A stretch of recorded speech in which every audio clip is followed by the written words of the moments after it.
오늘은 그리스도인의 세 가지 정체성 두 번째 시간, 그리스도의 몸의 두 번째 시간입니다. 말씀을 먼저 로마서 12장 4절 5절 같이 읽겠습니다. 우리가 한 몸에 많은 지체를 가졌으나 모든 지체가 같은 기능을 가진 것이 아니니 이와 같이 우리 많은 사람이 그리스도 안에서 한 몸이 되어 서로 지체가 되었느니라. 고린도전서 12장 12절입니다. 몸은 하나인데 많은 지체가 있고 몸의 지체가 많으나 한 몸임과 같이 그리스도도 그러하니라. 몸은 하나인데 많은 지체가 있고 그리스도 몸은 하나인데 그 안에 우리들 많은 지체가 있다라는 거죠. 자, 그래서 이때까지 우리가 오늘 세 번째 정체성, 첫 번째 정체성, 우리가 가지고 있는 첫 번째 정체성이 뭐였죠? 하나님의 아들의 정체성. 두 번째는 그리스도의 신부의 정체성. 세 번째 그리스도의 몸의 일부로서의 정체성. 지금 세 번째 우리 정체성을 보고 있죠. 자, 정리 한번 해봅시다. 아들과 신부와 그리스도의 몸의 정체성. 여러분들이 잊어버릴까봐 제가 정리를 또 해왔어요. 보세요. 아들의 정체성은 어디서부터 태어난 거예요? 근원이 어디입니까? 하나님 하늘로부터. 우리는 하늘로부터 난 자입니다. 우리의 소속은 그래서 하늘이라고 그랬어요. 신부는요 그리스도에게로부터 나왔습니다. 우리는 예수 그리스도로부터 그리스도의 신부가 되었습니다. 그리스도의 몸은요 그리스도 안에서. 그러니까 우리의 정체성에 너무나 아름다운 이 정체성이 뭐예요? 우리는 태어나기를 어디서 태어나요? 위로부터, 하늘로부터, 하나님으로부터, 하나님의 DNA를 가지고 태어나서 어떻게 됐다고요? 거기서 나오고 또 그리스도의 몸에서 나와서 다시 어떻게 해요? 그리스도의 몸 안으로 들어가는 정체성. 이거는 정말 여러분한테 계속 얘기해도 이건 계시가 알려지지 않으면 이게 내가 그렇다는 거야? 나 엄마 뱃속에서 나오는 거 외에는 그거 외에 생각을 못 하시는 분들은 이게 계시가 안 열릴 수 있겠으나 의도적으로 상상을 해보시기 바랍니다. 왜냐하면 말씀에서 우리를 그렇게 정의하고 있기 때문에. 그래서 아들은 무엇을 받아요? 유업을 받습니다. 하나님의 유업. 그래서 상속자라고 합니다. 신부는요 뭘 받죠? 여러분 이게 제일 마음에 안 와닿죠? 뭐예요? 신랑의 찬사를 받습니다. 예수 그리스도, 신랑 대신 예수 그리스도가 나를 보면서 야, 너 보니까 너무 눈부셔. 제발 얼굴 좀 돌려다오. 너무 아름답다. My darling 하면서 나를 사랑한다고 고백하는 내 사랑, 나의 어여쁜 자야. 나와 함께 가자 하면서 고백하시는 그 고백을 듣는 예수 그리스도의 고백을 듣는 자의 정체성이다. 우리는 신부의 정체성이 있다. 또 그리스도의 몸으로서의 하는 일은 뭐예요? 오늘 이제 구체적으로 요거는 볼 거예요. 무슨 존재다? 우리는 유일무이하다. 누구 단 한 사람도 없어서는 안 될 존재가 단 한 명도 없다. 너무나 귀한 존재다. 자, 관계 보겠습니다. 관계는 아들은 뭐예요? 나와 세상과의 관계 속에서 발휘되는 것이 아들의 정체성입니다. 그래서 아들의 정체성을 가진 사람들은 세상을 점령하고 다스립니다. 자, 신부의 정체성은 뭐예요? 나와 그리스도. 그렇죠? 신랑과 신부의 관계겠죠? 그래서 친밀감이 굉장히 중요하다고 그랬어요. 자, 그리스도의 몸은요 어떤 관계라고요? 우리가 지체니까 각 서로 우리 서로의 관계다. 그리고 아들의 반대는 뭐라고요? 종이다. 종. 자, 아들의 정체성을 가졌지만 아들로 살지 못하는 사람은 종으로 살 수밖에 없다라는 거예요. 종이어서 종으로 사는 것이 아니라 내가 아들의 정체성이라는 것을 모를 때, 그래서 우리는 이 정체성을 아는 게 너무나 중요합니다. 신부가 아니면 시녀고 음녀라고 했습니다. 그리스도의 몸이 아니면 복제품. 그러니까 그리스도의 몸은 다 각각 다 다르다. 100개의 시계 부품이 있어도 단 하나의 부품도 없어서는 안 된다. 라고 지난 시간까지 말씀을 드렸습니다. 자, 오늘은 그래서 이 그리스도의 몸의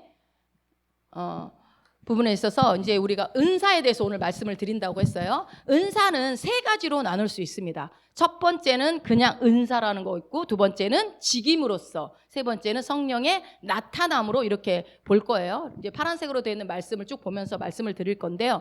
자, 이 은사에 대해서 저도 잘은 모르지만 이게 미국에서는 우리 어떻든 기독교가 시작된 곳이니까 연구가 굉장히 은사에 대한 연구들이 많아요.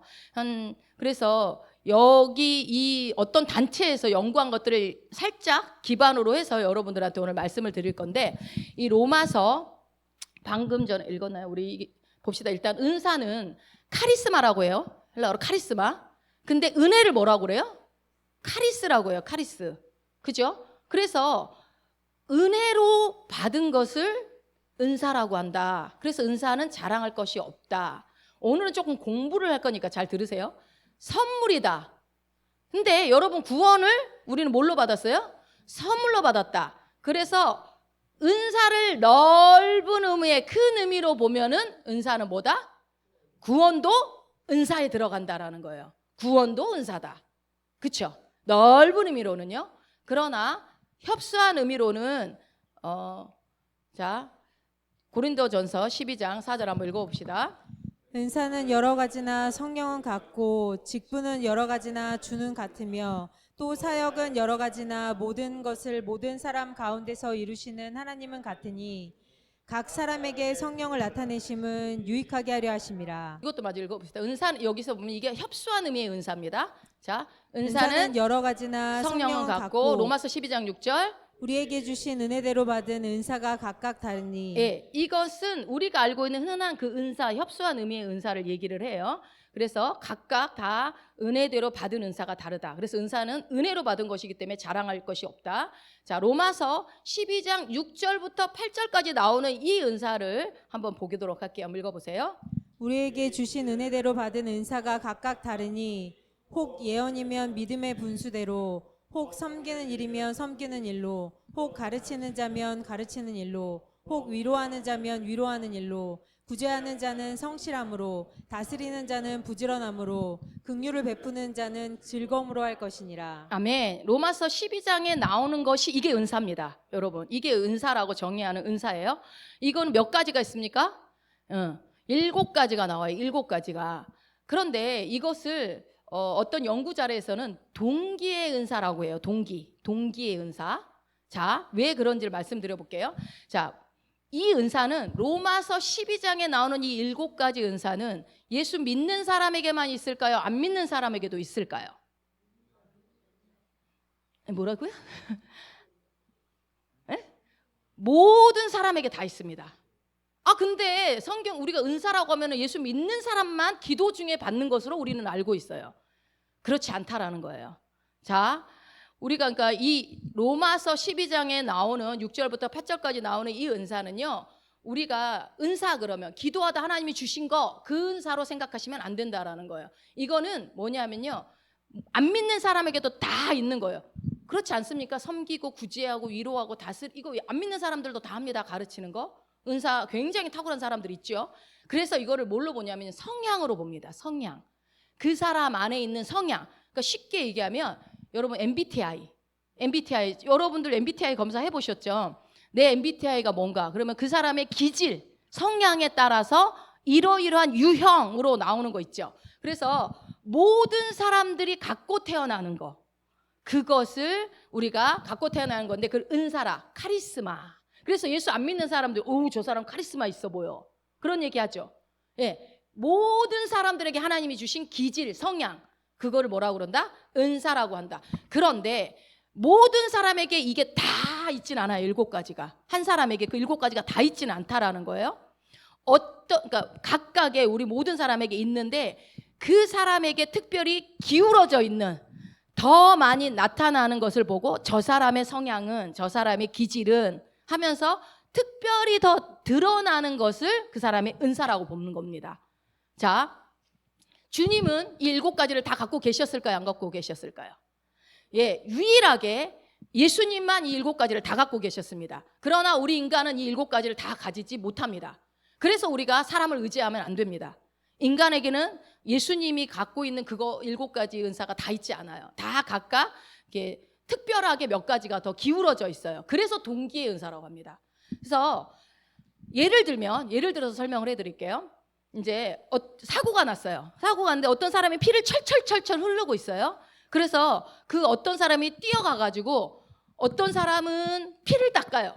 막 피를 닦아줘요. 그러면 그 사람은 어떤 사람일까요? 이 중에서 뭘까요? 섬기는 사람이겠죠. 네, 섬겨요. 가서 할 일이 뭐 있나 찾아서 막 자기가 피를 닦아줘요. 그런데 어떤 사람은 가서 너무 아프시죠? 얼마나 아파요? 하는 사람은요. 네, 위로하는 은사가 있는 사람인 거예요. 저 사람이 얼마나 아플까? 이것부터 막 생각이 나는 거예요. 또 어떤 사람은 다음부터는 조심하셔야죠. 이 사람은 어떤 사람일까요? 다음부터는 조심하셔야죠. 이거는 예언이에요. 예언. 너 이러다 또 그런다. 너 이런 일 이렇게 하면 조심 안 하면 앞으로 또 이 사고 또 난다. 뭐 이거죠. 예언. 자, 그럼 가르치는 자는 어떤 식으로 얘기할까요? 이럴 때. 경찰이 왔어요? 아니 도대체 사고가 목격자이시죠? 어떻게 이 사람이 가르치는 사람이야. 그럼 뭐라고 그래요? 아, 제가 봤을 땐 이 차는 150으로 달려왔습니다. 그리고 이 차는 여기서 80으로 달려오는데 45도 각도로 약간 비틀어지면서 이게 박으면서 이렇게 됐습니다. 가르치는 은사가 있는 사람. 그래서 누가복음에 보면 누가가 의사이기 때문에 다른 복음서보다 굉장히 이렇게 세부적으로 설명한 것들을 알 수가 있어요. 그죠? 그런 것처럼 이 은사라는 것은 뭐다? 나한테 치우쳐져 있는 거, 나한테 먼저 내가 반응을 보이는 그거. 어떤 상황을 봤을 때. 자, 하나 더 예를 들면 우리가 병문안을 갔어요. 어떤 사람이 아프다, 지체 중에 누가 아프다 그래서 병문안을 갔어요. 우르르 다 같이 갔어요. 갔는데 가자마자 어떤 사람이 집사님한테 왜 이 사고가 났는지 알아요? 주님이 이 일을 통해서 집사님한테 무엇을 알려주고자 하시는지 깨달으셨어요? 라고 한다면 그 사람은 누굽니까? 예언의 은사, 그죠? 예언의 은사를 갖고 있는 사람, 예언하는 사람. 자, 그러면 섬기는 사람은 그 병문안 가서 뭐 할까요? 섬기는 은사가 있는 사람은 가서 뭐 할까요? 뭐 물 떨어졌나? 아니면 뭐 이렇게 필요한 거 갖다 줄 거 없나? 막 이걸 살핍니다. 아유, 뭐 이렇게 발 좀 닦아줄까? 막 이런 거 봅니다. 그럼 위로하는 사람은 가자마자 집사님, 이번에는 이렇게 일어났지만 다음번 이 일을 통해서 집사님에게 더 좋은 일들이 일어날 거예요. 힘드시지만 힘내세요. 화이팅! 치어리더 같은 위로하고 격려하는 사람. 네. 또 그렇게 얘기하는 사람 있어요. 가서. 자, 다 똑같은 상황인데 각 사람마다 갔을 때 본인이 갖고 있는 동기가 다 달라요. 그래서 그게 바깥으로 나타나는 게 다 다르다라는 거예요. 자, 이것을 그 사람에게 가지고 있는 이것은 변할까요? 안 변할까요? 변하지 않습니다. 하나님 주신 건데 어떻게 변합니까? 절대 변하지 않습니다. 그러나 부모나 어떤 환경의 영향으로 개발은 될 수 있습니다. 개발은 될 수 있어요. 그러니까 타고난 기질이라는 게 있는 거죠. 타고난 기질. 자, 제가 지금 이렇게 아주 자세하게 다 완벽하게 말씀을 못 드리지만 시간이 제한돼 있지만 이렇게 설명을 드린 게 한 30년 이상 연구한 연구 자료를 근거해서 여러분께 말씀을 드리는 거예요. 미국에서 한 30년 정도 이것만 은사만 가지고 연구하신 연구 단체에서. 그러니까 동기가 다 다르다는 거예요. 근데 그 동기는 다 바뀌지 않는다. 한쪽으로 기울어져 있는 것들이 드러나는 것이다. 그래서 이제 꼭 그런 건 아니에요. 예를 들면 교회 목사님하고 사모님이 계세요. 목사님은 긍휼인데 사모님은 예언이야. 그러면 어떻게 될까요? 사모님한테 상처받고 목사님한테 위로받죠. 그러면 사모님이 잘못된 겁니까? 아니요. 그거는 잘못된 게 아니에요. 왜요? 봐보세요. 누군가 아파요. 아파서 들어누워 있고 막 그러고 있는데 맨날 와서 아프죠, 집사님. 아프죠. 아이고 얼마나 아플까. 아이고 아프겠다. 아이고 안 아팠으면 좋겠다. 이러고만 하고 가. 여러분 근데 그거를 좋아하는 사람도 있지만 아프죠. 이렇게 하면 회복이 될 겁니다라고 답을 제시해주고 가는 사람도 있어요. 그거를 더 원하는 사람이 있겠죠. 아 진짜 그만 좀 위로하고 있으면 좋겠다 이렇게 생각할 수도 있고요. 만약에 답을 계속 답 좀 그만 얘기했으면 좋겠다. 사람마다 다 받아들이는 게 다 다를 거예요. 어찌 됐건 이게 각자 가지고 있는 그 기울어진 은사에 따라서 역할이 다 다르다라는 거예요. 역할이. 그래서 이제 예언에 대해서 보면요, 예언을 잘하는 사람의 성향의 사람들은요 다른 사람에게 상처를 잘 줍니다. 예언을 잘하기 때문에 확률이 높아요. 꼭 그런 건 아니지만. 그래서 그러나 이 예언을 하는 사람의 성향을 가진 특징의 장점은 뭐냐면요, 원리를 발견해내요. 영적인 원리를 발견을 잘해내요. 집사님 계속 그 죄를 계속 짓게 되면요 이러한 일이 발견될 겁니다. 일어날 겁니다. 빨리 중지하셔야 됩니다 라는 얘기를 해줘요. 네.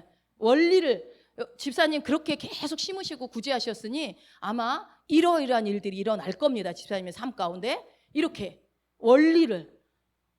그러니까 뭐 예언이 그렇게 하지 마 해서 상처를 받을 수도 있지만 또 나에게 원리를 제시해 줄 수 있는 장점이 있다라는 거예요. 그런데 이 예언을 동기의 은사를 갖고 있으신 분들은요 이제 제시를 해주고 돌보지는 않습니다. 잘 세세하게 잘 돌보지를 못합니다.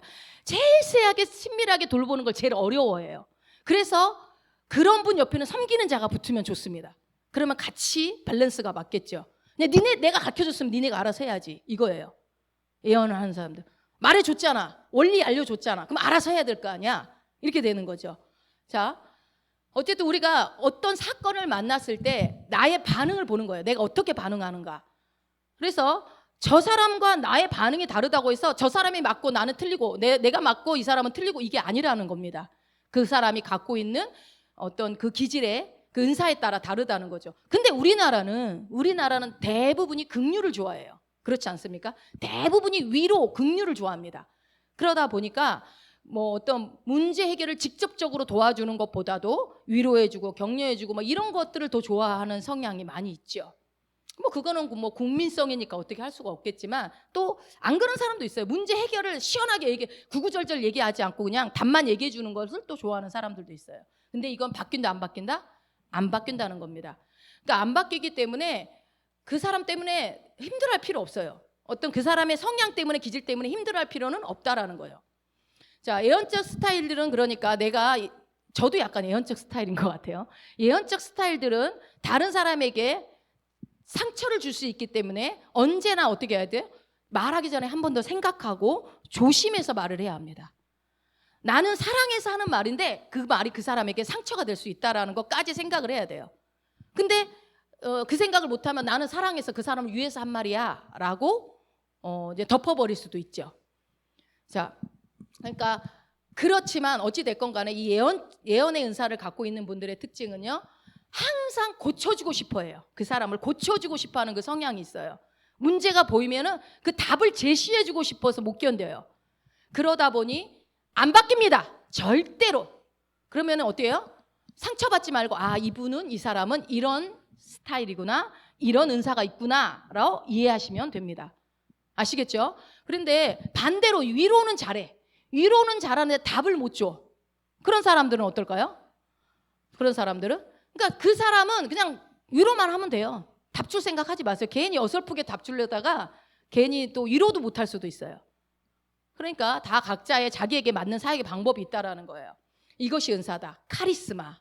내가 가지고 태어났는데 그쪽으로 기울어진 거. 가지고 태어나는 기울어져 있는 그 부분을 은사라고 한다라는 거죠. 그래서 예언은 믿음의 분수대로 하라고 그랬어요. 그죠? 예언이면 믿음의 분수대로 하라고 그랬습니다. 믿음의 분량대로. 그러니까 여기서 이 예언이라는 것은 미래를 예언한다의 그 예언이 아닙니다. 아시겠죠? 여기서 미래를 예언하는 당신은 앞으로 어떻게 될 것입니다. 어떻게 됩니다. 이런 예언이 아니에요.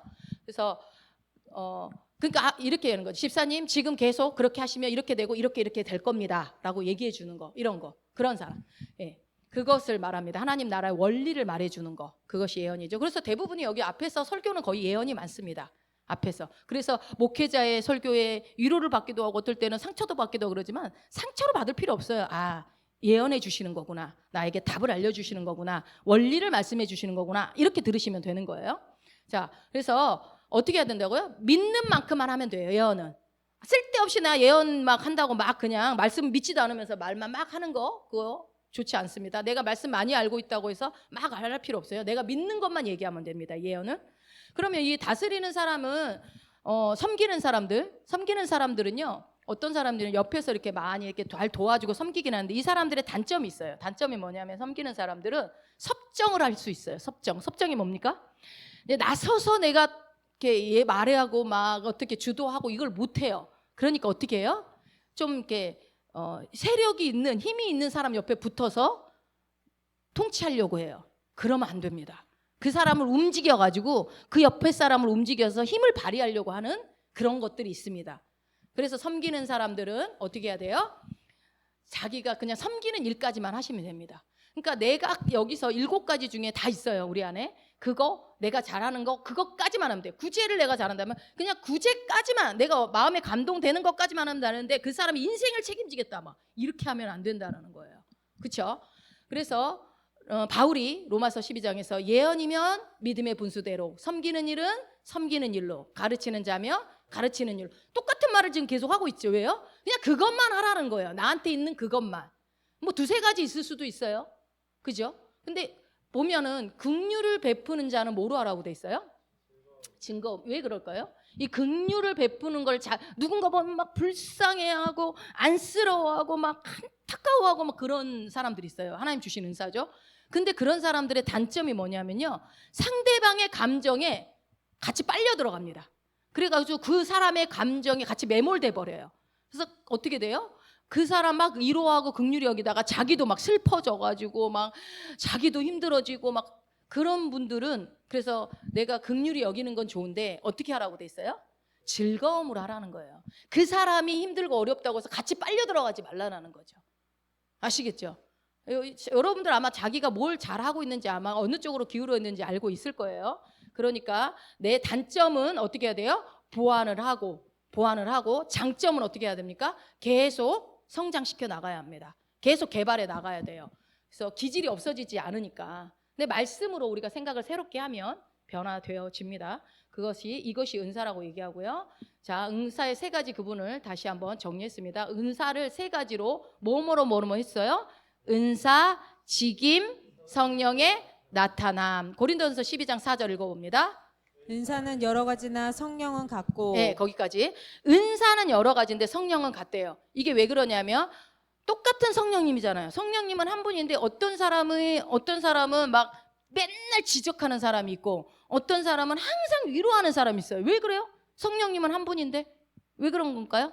방금 전에 말씀드린 것처럼 타고난 기질, 타고난 성향, 그것 때문에 성향이 각각 다르기 때문에 성령님이 잘못된 것이 아니고 성령님은 한 분이시고 성령님은 동일하시지만 그 사람이 가지고 있는 기질과 성향 때문에 어떻게 하다? 은사가 다르게 나타난다라는 거예요. 그러니까 다듬어지지 못하면 내가 어떤 은사가 있을 때 그것에 아까 말씀드린 그런 단점에 매몰될 수 있다라는 거, 이거를 여러분이 그리스도의 몸으로서의 우리가 지금 정체성을 보고 있는데 알고 있어야 내가 교회 안에서 제대로 그 역할을 할 수가 있어요.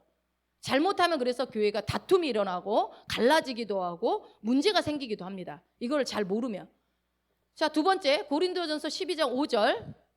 직분은 여러 가지나 주는 같으며. 여기서 직분은요, 내가 맡은 직분을 말하는 거예요. 내가 맡은 직분. 그러니까 맡은 직분이니까 누가 줬겠어요? 주님이 주셨겠죠. 주님이 나눠주신 거예요. 주님이 뭘 나눠주셨나? 자, 에베소서 4장 11절. 그가 어떤 사람은 사도로, 어떤 사람은 선지자로, 어떤 사람은 복음 전하는 자로, 어떤 사람은 목사와 교사로 삼으셨으니. 아멘. 이걸 오중직임이라고 그러죠. 굉장히 중요하죠. 오중직임. 5가지로 우리에게 이 직임을 준다라는 거예요. 이 직임은 왜 주시냐? 교회를 섬기고 성도를 섬기라고 줍니다. 내가 목사입니까? 내가 교사입니까? 내가 복음 전하는 자입니까? 내가 선지자입니까? 내가 사도입니까? 무조건 이 사람들은 교회를 섬기고 성도를 섬기라고 주신 직분이라는 거예요. 그래서 아까 그 은사는 아까 말씀드린 대로 그 로마서에 나온 12장에 나온 그것이 은사고 이거는 뭐라고요? 직임으로 보는 거예요. 이거는 은사가 아니라 직임으로. 아시겠죠? 이거 구분을 하셔야 돼요. 근데 안 믿는 사람들에게 약간 그런 은사들이 다 있다고 했는데 그 사람들한테 그걸 왜 줘요? 그 사람들도 잘 사용한 사람들도 있고요. 또 마귀적으로 사용해서 악용하는 사람들도 있는 거예요. 그러나 우리는 어떻게 돼요? 주님께 붙들리며 내가 가진 기질과 성향과 은사를 통해서 교회를 섬기고 다른 사람을 살려내는 일들이 하나님께 사용되어지는 겁니다. 그래서 내가 어떤 은사를 갖고 있고 나에게 어떤 직임이 있고 이걸 아는 게 굉장히 중요해요. 알아야 그렇게 살아낼 수 있습니다. 자, 은사의 예언은요, 아까 말씀드린 것처럼 막 예언하는 거라기보다는 원리를 제공하는 것입니다. 원리. 그러니까 여러분들 안에도 예언이 다 있어요. 예, 자식들한테 이런 거야, 이렇게 해야만 해라고 얘기해 줄 때 그거 다 예언입니다. 그러니까 우리 안에 다 예언의 은사가 있는 거죠. 자, 그러나 이 직분으로서 여기서 나오는 선지자 있죠. 이 선지자로서 예언은요, 진짜 예언이에요. 미래의 것들을 예언하는 거. 여기서는 우리가 말하는 그 예언이 아닙니다. 구별하셔야 돼요. 진짜 예언이 미래에 이런 일이 일어날 것입니다. 막 하는 것들. 고린도전서 12장 6절 한번 읽어봅시다. 밑에 거. 또 사역은 여러 가지나 모든 것을 모든 사람 가운데서 이루시는 하나님은 같으니. 예, 세 번째로 은사를 사역으로 나눕니다. 사역. 은사, 직분, 사역으로 나누는데요. 자, 사역은 여러 가지나 모든 것을 모든 사람 가운데 이루시는 하나님은 같다라고 지금 얘기했죠. 이렇게 말하고 나서부터 12장 7절부터 쭉 이제 설명을 해 나가요, 바울이. 근데 이것을 뭐라고 그러냐면 여기서는 사역이라고 나와 있는데요. 사역이 우리가 쉽게 생각하면 성령의 나타나심입니다. 성령의 일하심, 성령의 나타나심이라고 표현해요. 그래서 이거를 사람들은 성령의 나타나심을 은사라고 또 얘기해요. 그러니까 뭐든지 다 은사로 다 통합해 버리는데 여러분이 요번에 한번 확실하게 구분을 해 놓으시면 좋을 것 같아요. 성령의 나타나심과 은사와 직분은 다릅니다. 다 달라요. 달라서 구분을 하셔야 돼요. 그래서 실제 은사는 다시 말씀드리지만 로마서 12장 6절부터 8절까지 나오는 우리의 성향의 기울임을 은사라고 하고 그 7가지를 말하고요. 자, 로마서 이게 뭐라고요? 이게 은사라고요. 이게 은사라고 얘기하는 거고요. 근데 이거를 굳이 막 고집할 필요는 없어요. 이게 뭐 이것만 은사다라고 꼭 고집할 필요는 없어요. 또 다른 것들도 많이 있을 수 있어요. 나타나는 게. 자, 그런데 고린도전서 12장 6절 이거 한번 다시 한번 읽어보세요. 또 사역은 여러 가지나 모든 것을 모든 사람 가운데서 이루시는 하나님은 같으니. 예, 여기서 사역이라는 것은 오퍼레이션 그래가지고 활동, 운행이라고 그래서 성령의 나타나심으로 보는 거예요. 사역을. 아시겠죠? 그래서 모든 것을 모든 사람 가운데 이루시는 하나님은 같으니 그래서 성령이 운행한다. 성령이 사역한다. 성령이 나타나신다. 그 모든 것을 사역이라고 하는 거죠. 자, 그 다음에 7절을 한번 읽어봅시다. 각 사람에게 성령을 나타내심은 유익하게 하려 하십니다. 네, 그 사역을 통해서 하려고 하는 목적이 있다라는 거예요. 성령이 나타나는데 목적이 있다. 그게 뭐예요? 목적이? 이게 사실은 성령을 나타내시면은 정확하게 표현하면 뭐냐면요. 성령을 우리를 통해서 나타나게 하심은으로 되어 있어요. 영어를 보면요. 성령이 그냥 혼자 나타나는 게 아니에요. 누구를 통해서? 우리를 통해서 성령이 나타나신대요. 그 이유가 뭐다? 유익하게 하기 위해서라는 거예요. 우리를 통해서 유익하게 하는 것이다. 어디를 유익하게 하는 거예요? 각 개인뿐만 아니라 교회를 유익하게 하는 게 목적이라는 겁니다. 그래서 성령이 나타나시면요. 성령이 일하시면요. 교회는 어떻게 될까요? 깨질까요? 안 깨질까요? 절대 깨지지 않습니다. 성령이 나타나심이 있으면. 그래서 우리가 다 유익을 누려요. 성령이 나타나면 온 교회 성도들이 다 유익을 누립니다. 그래서 성령의 나타나심이 없으면 성도들 안에 유익이 나타나질 않은 거예요. 그래서 이 성령의 나타나심은 성도들의 유익을 위해서다라고 지금 얘기하고 있는데 그 성령의 나타나심에 대해서 한번 보도록 하겠습니다. 고린도전서 12장 8절 먼저 읽어봅니다. 어떤 사람에게는 성령으로 말미암아 지혜의 말씀을, 어떤 사람에게는 같은 성령을 따라 지식의 말씀을. 예. 지혜의 말씀이라는 건 뭘까요? 성경에는요, 지혜의 말씀은 이겁니다. 지식의 말씀은 이겁니다. 라고 정의되어 있지는 않아요. 그런데 우리가 통상적으로 쓰는 정의를 내리면 지혜의 말씀은 이런 거죠. 예를 들면 우리 원집사님이 목사님 이러이러한 일이 있는데 이걸 어떻게 해야 될지 모르겠어요. 하고 상담을 했어요. 그랬더니 이제 어떤 생각이 떠올라서 집사님 이러이러한 방식으로 이렇게 해보면 어떨까요? 라고 했어요. 근데 그게 기가 막힌 방법이었던 거예요. 그래서 너무나 완벽하게 잘 해결된 거예요. 이게 지혜의 말씀인 거예요. 이게. 그 뭐 내가 하는 게 아니겠죠? 하나님이 통해서 얘기하는 거죠. 이걸 지혜의 말씀. 자, 그러면 이 지식의 말씀은 뭘까요? 그러면 지식의 말씀. 지식의 말씀. 그러니까 이 지식이라는 것은요. 이거는 여러분 우리 너무 많이 봤어. 교회 안에서. 이거는 내적 지식으로 그냥 알아버리는 거예요. 그냥 알아버려. 우리는 이거를 사역을 목사님이 이런 사역을 너무 많이 하셨기 때문에 그냥 목사님 보면 딱 어떤 사람이 들어오면 저 사람 어떤 뭐에 매여 있구나. 뭐 있구나. 그냥 아시잖아요. 어떻게 알아요? 그냥 알아요. 이게 바로 지식의 말씀이에요. 그러니까 예를 들면 저도 이제 뭐 예전에 보면 어떤 사람인데 그 사람 보면 우울이라는 단어가 탁 보일 때가 있어요.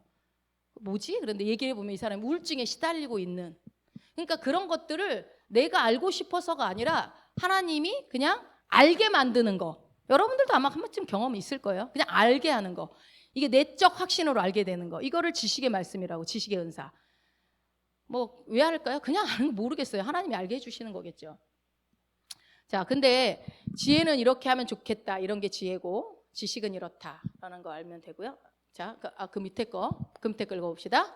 다른 사람에게는 같은 성령으로 믿음을, 어떤 사람에게는 한 성령으로 병 고치는 은사를. 네, 여기서 다른 한 성령으로 믿음을 이라고 했죠. 믿음은 여러분 언제 주시나요? 믿음은 언제 주시나요? 믿음은 예수 그리스도를 영접할 때 모든 사람에게 동일하게 믿음을 나눠줍니다. 그래서 우리 안에 믿음이 있지만 여기서는 그 믿음을 말하는 게 아니에요. 자, 예를 들면 어떤 거냐면요. 그래서 이게 성령의 나타남이란 말이에요. 근데 어떤 사역자가 교회가 어려워요. 힘들고 어려운데 하나님이 교회를 건축을 하라 그러는 거예요. 어려운데 건축을 하라는 강력하게 마음이 왔어요. 그런데 그때 돈이 하나도 없는데 하나님이 건축을 하라는 마음이 왔을 때 믿음이 발휘되어져서 주님이 믿음을 주셔서 하나님 주셔서 그냥 그 일을 추진해 가서 완성해 갈 때 막 적극적으로 해서 그러니까 순간적으로 주어지는 믿음 주셔서 이게 뭐예요? 이게 성령의 나타남인 거예요. 그냥 해야 된다라는 그 믿음이 막 넘쳐나서 하는 거. 그러니까 이건 구분을 잘해야 되겠죠. 그런 것들은. 그게 믿음입니다. 그래서 이거는 다 같이 모든 사람에게 있는 그 믿음이 아니라 주님이 성령님이 순간적으로 부어주셔서 나타나는 믿음이다. 그 다음에 여기서 한 성령으로 병 고치는 은사를, 근데 여기서 다른 것들은 은사라는 말을 안 쓰다가 이게 병 고치는 데에서 은사라는 말이 나와요. 왜 은사라는 말을 썼는지는 모르겠으나 영어 성경을 보니까 은사들이라고 나와 있어요. 병 고치는 은사들. 그래서 제가 학교에서 배운 것과 이게 생각이 나더라고요. 병 고치는데 여러분 이상하게 들릴런지 모르겠지만 그 병을 고치시는 분들에 보면 자기가 잘 고치는 병이 있어요. 그거 아세요? 어떤 사람은 그러니까 다리가 짝짝이에요.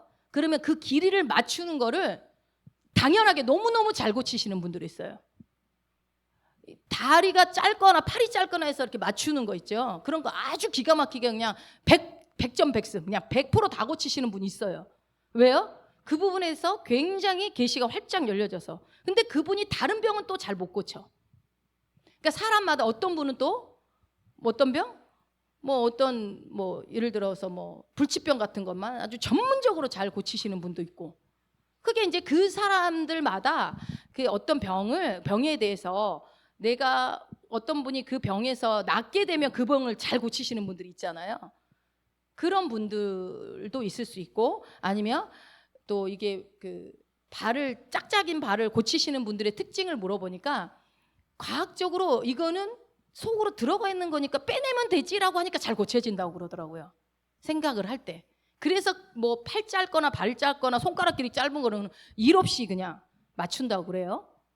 신기하죠? 어쨌든 그런 것들이 바로 여기서 병 고치는 은사들이라고 얘기하는 이유인 것 같습니다. 이게 성령의 나타나심이라는 거죠.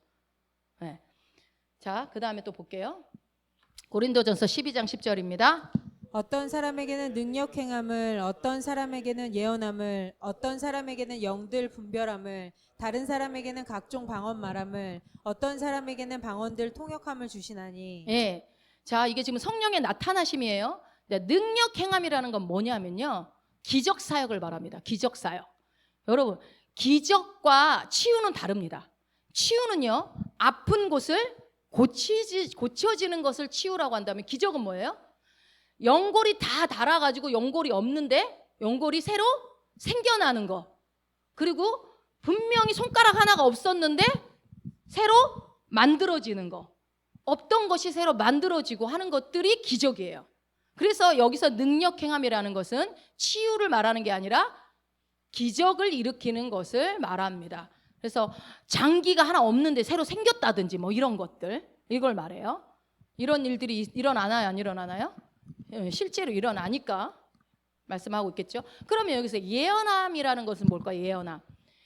이거는 아까 말씀드린 것처럼 진짜 예언하는 것을 말해요. 진짜 미래를 예언하는 거. 아까 고린도전서 14장 3절 한번 읽어봐요. 그러나 예언하는 자는 사람에게 말하여 덕을 세우며 권면하여 위로하는 것이요. 아멘. 우리나라 말에는 다 예언 이렇게 되어 있으니까 우리가 구분을 못하고 다 예언이라고 생각하고 미래 얘기한다 이렇게 생각하는데 여기 뭐라고 됐어요? 예언하는 자는 누구한테 말한대요? 사람한테 말하는데 덕을 세우고 권면하고 위로하는 것을 예언이라고 한다라는 거예요. 그럼 여러분들 예언해요, 안 해요?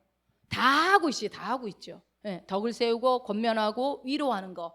이 예언과 방금 전에 본 이 예언은 같은 걸까요? 틀릴까요? 틀리다고요. 이 예언은 진짜 미래를 얘기하는 거예요. 아시겠죠? 구분을 하셔야 돼요.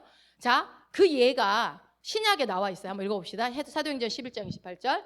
그 중에 아가보라 하는 한 사람이 일어나 성령으로 말하되 천하에 큰 흉년이 들리라 하더니 글라우디오 때에 그렇게 되니라. 네, 아가보라는 사람이 앞으로 글라우드 왕 때 이제 오기도 전인데 흉년이 들 거다 이 나라에 그랬더니 진짜로 그렇게 되는 이거를 바로 뭐라고 그래요? 예언. 이라고 하는 거죠. 그래서 이것을 미래일을 예언하는 것을 말한다. 그 다음에 다시 돌아가서 영들 분별함을 보겠습니다. 영들 분별함은 말 그대로 영을 분별하는 거예요. 영이 뭐가, 영적인 존재가 뭐뭐 있습니까? 하나님도 영이시고요, 마귀도 영이고요, 천사도 영입니다. 그죠? 그래서 마귀도 보고 귀신도 보고 천사도 보고, 아, 이게 이 사람 안에 천사가 들어있는지, 나는 내 안에 천사가 있습니다 하는데 알고 봤더니 그게 마귀일 수도 있고, 그러니까 마귀가 보이기도 하고 천사가 보이기도 하고. 근데 마귀만 보이는 것도 좀 이상하고 천사만 보이는 것도 이상해요. 영들 분별함은 마귀도 보여야 되고 천사도 보여지는 그런 능력이 있는. 본 적 있어요? 보려고 굳이 그러지 마세요. 필요하면 하나님 보여주시니까. 그리고 그 다음 각종 방언 말함과 방언들 통변함, 이 두 가지를 말씀드릴 건데, 요 얘기는 여러분이 오늘 좀 주의 있게 들어보세요. 여기서 각종 방언 말함이라는 것은 우리가 말하는 방언을 말하는 것이 아닙니다. 우리가 개별적으로 하나님 앞에 하는 그 방언을 말하는 게 아니에요. 그러면 마찬가지로 밑에 나오는 방언들 통역도 우리가 흔히 하는 그 통역을 말하는 게 아닙니다. 자, 들어보세요. 우리는 이 방언 기도를 할 때 내가 굳이 그 내용을 막 알아야 되고 누군가 옆에서 꼭 계속 얘기해줘야, 통역해줘야 필요 없어요. 그죠? 우리가 하는 방언은 어떻게 합니까? 그냥 내가 하나님 좀 내가 무슨 방언 하는지 이해되게 해주세요. 기도하면 하나님 깨닫게도 해주시고, 뭐 다 몰라도 그냥 이렇게 하는 거죠. 그렇게 하는 건데, 그런데 이 방언을 말하는 것은 뭐냐면요, 이렇게 예배를 드리는데 갑자기 치입사님이 벌떡 일어나가지고 막 방언하는 거야. 바바바바바바바바 방언을 하는 거예요. 그랬더니 뒤에서 우리 전정수 선생님 벌떡 일어나서 이것은 어쩌고저쩌고 막 통역을 하는 거예요. 이걸 말하는 거예요. 근데 우리 한국 교회 안에 이런 모습이 있어요, 없어요? 쫓겨나겠지, 한국 교회는. 이런 문화가 아니니까. 그런데 미국이나 이런 데는 이런 게 문화가 있어요. 실제로 예배 드리다가 이런 공예배 중에 갑자기 일어나서 다다다다다다 얘기를 하는 거예요. 근데 누가 통역을 해요? 그거를 들은 사람이 일어나서 통역을 하는 사람이 통역을 하는 거죠. 그러면 만약에, 자 봅시다. 그러고 나서 뒤에 좀 내용을 한번 좀 읽어봅시다. 자, 고린도전서 12장 30절. 다 병 고치는 은사를 가진 자이겠느냐, 다 방언을 말하는 자이겠느냐, 다 통역하는 자이겠느냐. 예, 여기서 다 방언을 말하는 자이겠느냐, 그러니까 방언 뭐 안 해도 돼 이렇게 얘기하죠. 그거 아닙니다. 그 방언을 말하는 게 아니에요. 방금 얘기한 예배 시간에 중간에 일어나서 막 대표로 막 하는 방언을 말하는 거예요. 그러니까 다 일어나서 말하겠냐, 이 얘기를 하는 거죠. 또 계속 봐봐요. 고린도전서 14장 27절 28절. 만일 누가 방언으로 말하거든 두 사람이나 많아야 세 사람이 차례를 따라하고 한 사람이 통역할 것이요, 만일 통역하는 자가 없으면 교회에서는 잠잠하고 자기와 하나님께 말할 것이요. 예, 당시에 고린도 교회는요 잘난 사람이 되게 많았어요. 잘나고 똑똑한 사람이 너무 많았어요. 은사도 엄청나게 많았었어요. 그러다 보니까 예배 중간에 사람들이 벌떡 일어나서 바바바바바바 하는 거예요. 그런데 바울이 들려오는 소문에 의하면 너도 나도 막 일어나서 하는 거예요. 예배가 진행이 안 될 정도로 막 일어나서 이 사람이 하고 저 사람이 하고 저 사람이 하고. 그러면 또 어떻게 해요? 너도 나도 일어나서 통역하고 막 예배가 진행이 안 돼. 지잘났다고 막 자기 은사 드러내기 바쁜 거예요. 그러니까 바울이 지금 정리해 주는 거예요. 뭐라고 해요? 누가 방언으로 말하려거든 어떻게 하라고요? 두 사람이나 많으면 세 사람까지만 하라는 거예요. 이 예배 중에 하는 건 둘이나 세 사람만 일어나서 해라. 세 사람 다음부터는 그냥 하지 말아라. 누가 세 사람 했으면. 그리고 만약에 통역 그리고 나서 한 사람만 통역하라는 거예요.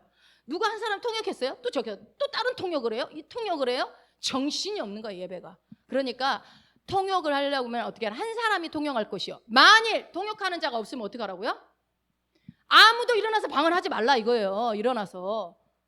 그러니까 어떤 분이 이래요. 이 말씀 가지고. 그래서 너네 교회에 방언 통변하는 사람 있어? 없으면 아무 성도들도 방언하지 말아야지. 말씀을 모르면 그렇게 얘기해요. 그 얘기가 아니에요. 그 당시에 고린도 교회에 이렇게 하는 사람들이 있었기 때문에, 그러면 여러분 통역하는 사람이 없을 수 있겠죠, 교회 안에. 그럴 때는 어떻게 합니까? 그러면 어떻게 해야 돼요? 그때는 꼭 통역해야 돼요? 그냥 예언하면 됩니다. 예언이 뭐예요? 하나님의 말씀을 그냥 말하면 되는 거예요. 여러분, 하나님께서 지금 여러분에게 지혜와 계시의 영을 지금 풀어주고 계십니다 라고 얘기하면 되는 거예요. 그러니까 굳이 방언으로 하지 말고 1만 마디 방언으로 하지 말고 한마디 말씀을 하라는 거예요. 그때는. 이해가 되시죠? 그러니까 이 고린도 교회의 문화의 배경을 이해하지 못하고 무조건 우리가 우리 문화 안에서 이걸 이해하게 되면 엉뚱한 소리를 하는 거예요. 그러니까 이제 이 각종 방언 말함이라고 할 때는 우리가 말하는 개인적인 방언이 아니다라는 걸 이해하셔야 되고, 예전에 예수전도단에서 전체적으로 유성으로 예배를 드린 적이 있어요. 그래서 전 세계 사람들이 예수전도단 사람들이 예배를 드렸는데, 하와이 코나에서 어떤 사람이 갑자기 예배 중간에 바바바바바바 방언을 한 거예요. 그랬더니 저쪽 캐나다에서 어떤 사람이 막 통역을 한 거예요. 그 방송 중에. 그런 이제 예수전도단 안에는 그런 것들이 있지만 우리나라는 이런 문화가 별로 없어요. 했다가는 쫓겨난다니까요. 그래서 이걸 모르면 엉뚱한 해석을 하게 된다. 자, 그래서 봅시다. 고린도전서 12장 11절에서 13절.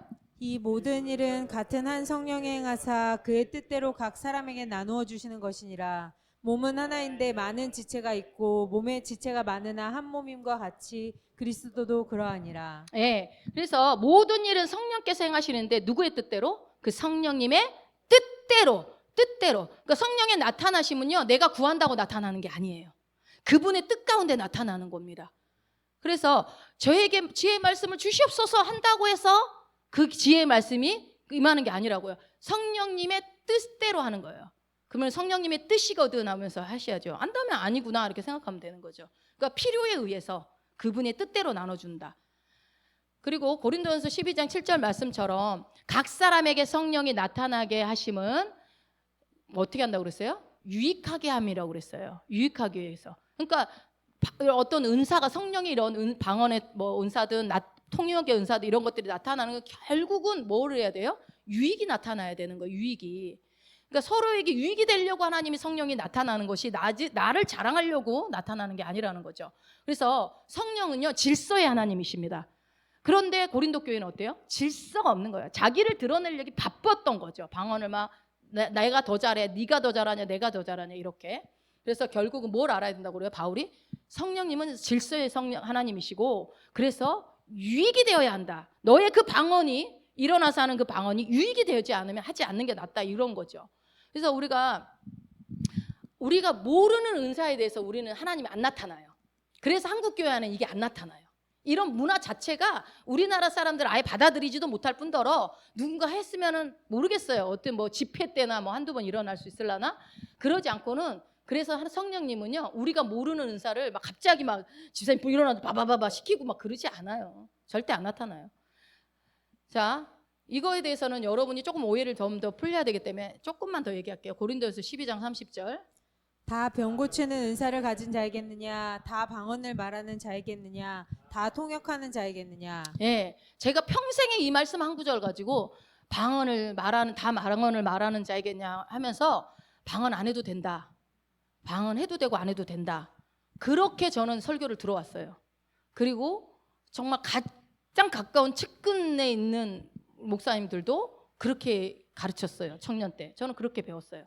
그래서 방언을 목사님들이 안 하시는 분들이 굉장히 많이 있었고, 그래서 그런가 보다 했어요. 그래서 방언 기도도 열심히 할 생각도 안 했었고. 그런데 여러분, 이 한 구절 가지고 방언을 안 해도 된다라고 합리화하는 것은 정말로 무지한 겁니다. 아까 말씀드렸지만 다 방언을 말하는 자이겠냐? 다 예배 중간에 일어나서 다 방언을 말해야 되겠냐? 그 얘기죠. 그러니까 방언을, 그 다음에 바울이 뭐라고 그랬어요? 나는 누구보다도 방언을 많이 말하는 것을 감사한다고 그랬잖아요. 그러면은 서대교회에 오순절에 마가의 다락방에서 왜 굳이 방언을 하게 하십니까? 해도 되고 안 해도 될 것 같으면 뭐하러 하게 합니까? 다 하라는 거지. 무조건 다 하라는 거죠.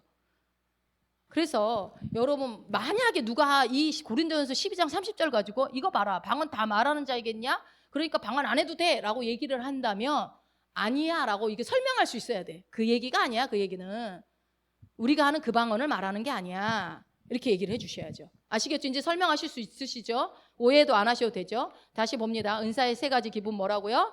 은사, 직임, 성령의 나타남. 고린도서 12장 4절. 은사는 여러 가지나 성령은 같고 직임은 여러 가지나 주는 같으며 또 사역은 여러 가지나 하나님은 같다라는 겁니다. 자, 이게 이해가 되셔야 돼요.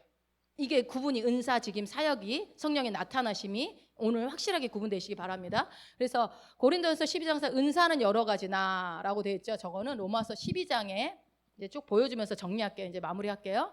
요거를 말하는 겁니다. 기억하세요. 요 은사 안 믿는 사람에게도 있다. 태어나면서 기울여진 부분, 그 부분을 은사라고 한다. 그래서 여러분 내가 갖고 있는 거를요 그냥 여러분들 색깔대로 마음대로 하세요. 내가 갖고 있는 기질대로 하세요. 그러나 어떻게 해야 된다? 유익이 돼야 돼요. 공동체의 유익이 돼야 돼요. 근데 뭐 저 사람처럼 하고 싶어 아니요. 그렇게 할 필요 없어요. 하나님이 내게 주신 내 기질과 내 성향대로 하시면 돼요. 내 색깔을 드러내시면 돼요. 그러나 어떻게 한다? 다른 사람에게 유익이 되도록 해야 된다. 그것이고 두 번째는 우리에게 주신 오중직임, 직책으로 주신 거, 직분으로 주신 거 한번 읽어봅시다. 그가 어떤 사람은 사도로, 어떤 사람은 선지자로, 어떤 사람은 복음 전하는 자로, 어떤 사람은 목사와 교사로 삼으셨으니. 예, 직임입니다. 직임. 그래서 여러분 중복될 수 있어요. 이것만 목사만 이것만 준 게 아닙니다. 첫 번째 은사와 이 직임과 지금 계속 중복될 수 있어요. 그리고 고린도전서 12장 8절부터 10절까지 안 읽으셔도 돼요. 눈으로 보세요.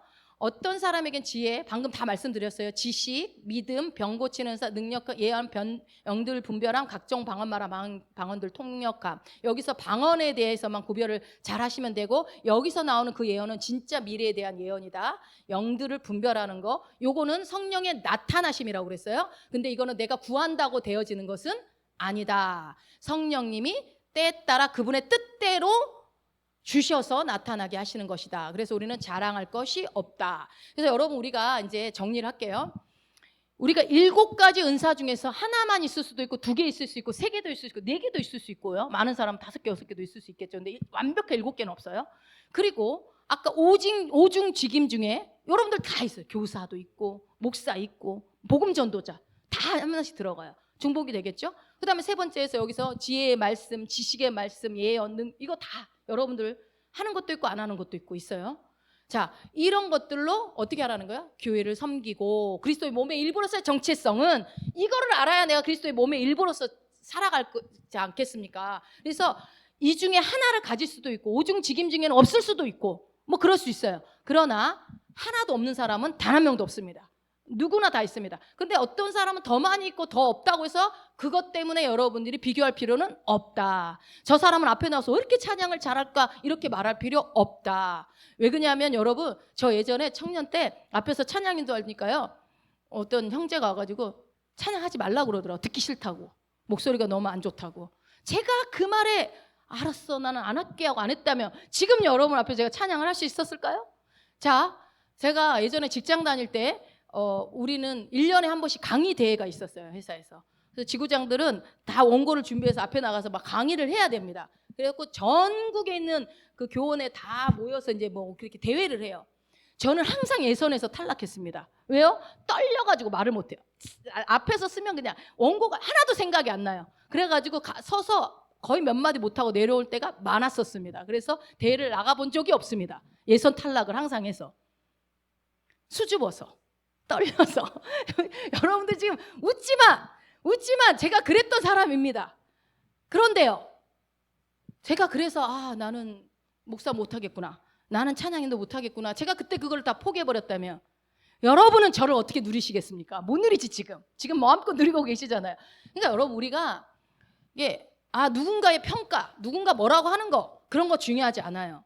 내가 가지고 있는 거, 너 왜 이럴까? 나는 왜 이렇게 자꾸 그럴까? 예를 들어서 말해서 다른 사람에게 자꾸 상처를 준다 해봅시다. 그 말은 곧 뭐냐면요. 이게 잘 다듬어지면 다른 사람을 잘 설득할 수 있는 사람이 되는 거예요. 단점을 오히려 극대화하면 장점이 될 수 있습니다. 잘 버무려 놓으면. 그래서 여러분이 내가 못하는 것만 보지 말고 내게 하나님이 하시는 일들을 나를 세워놨다고 한다면 그 능력을 하나님 주실 것을 믿고 담대하게 계속 그것을 개발해 나가도록 해야 되겠죠. 그래서 교회 안에서 우리 교회 같은 경우는 수적으로 적으니까 한 사람이 두세 개 역할들을 막 해야 돼요. 그러니 여러분 적은 교회 가면 은사 개발이 막 되는 거예요. 얼마나 좋아 여러분. 큰 교회 가면 하나 일 맡기도 힘들어. 주차 봉사만 평생 할 수 있어. 그거 외에는 은사 개발이 안 될 수도 있어요. 여러분 교사도 하지 마, 방송 녹음도 하지, 뭐 다 해. 그렇지 않아요? 그렇게 생각하지 않아요? 막 피아노도 못 쳤는데 너무 잘 쳐 지금은 막 은사가 막 개발이 돼가지고. 그게 여러분 하나님이요, 그 교회가 그리스도가 머리 되셔서 우리 몸된 교회를 이끌어 가시기 위해서 각 사람에게 다 은사를 주셔서 완벽하게 운행되기 위해서는 그렇게 할 수밖에 없어요. 그래서 여러분들 안에는 최소 3-4가지 이상은 다 있습니다. 아멘? 네, 그거 하십시오. 열심히 하십시오. 그러면 우리 교회가 아주 잘 정상적으로 굴러갈 겁니다. 주님이 기뻐하시는. 그래서 유기적으로 서로 연결되어 있기 때문에 네가 잘하고 너도 잘하고 나도 잘하고 다 잘하면 다 잘하게 돼 있어요. 자, 이제 마무리합니다. 읽어보세요. 그 안에서 건물마다 서로 연결하여 주 안에서 성전이 되어가고 너희도 성령 안에서 하나님이 거하실 처소가 되기 위하여 그리스도 예수 안에서 함께 지어져 가느니라. 아멘. 우리는 함께 지어져 가요. 그래서 연약한 지체에 있으면 절대로 그냥 지나치시면 안 돼요. 기도해 주시고 함께 가야 돼요. 함께. 팔만 한쪽만 계속 잘하고 있으면 안 되잖아요. 같이 잘해야 됩니다. 그래서 여러분 결론 우리 같이 읽어보겠습니다. 시작. 그리스도의 몸에 지체의식을 가질 때 시기 질투하지 않고 서로 도와 연락하여 그리스도의 몸을 세워간다. 아멘. 아멘. 우리가 그리스도의 몸의 지체로서의 의식을 가지고 있어서 누가 저 사람보다 잘하고 못하고 목사님한테 더 인정받는 거 그런 거 생각할 필요 없어요. 서로 도와 연락한다라고 그래요. 그거를. 그래서 그리스도의 몸된 이 교회를 연합하여 세워가는 일들이 우리에게 주신 정체성으로서 해야 될 일이라는 것입니다. 자, 여러분 장장 6시간에 걸쳐서 우리의 그리스도인들의 3가지 정체성에 말씀드렸습니다. 아들의 정체성은 상속자입니다. 여러분은 하나님의 유업을 받을 자들입니다. 종으로 살지 마세요. 아들로 사시기 바랍니다. 2번째, 그리스도의 신부의 정체성. 이게 너무 중요합니다. 여러분은 찬사를 받습니다.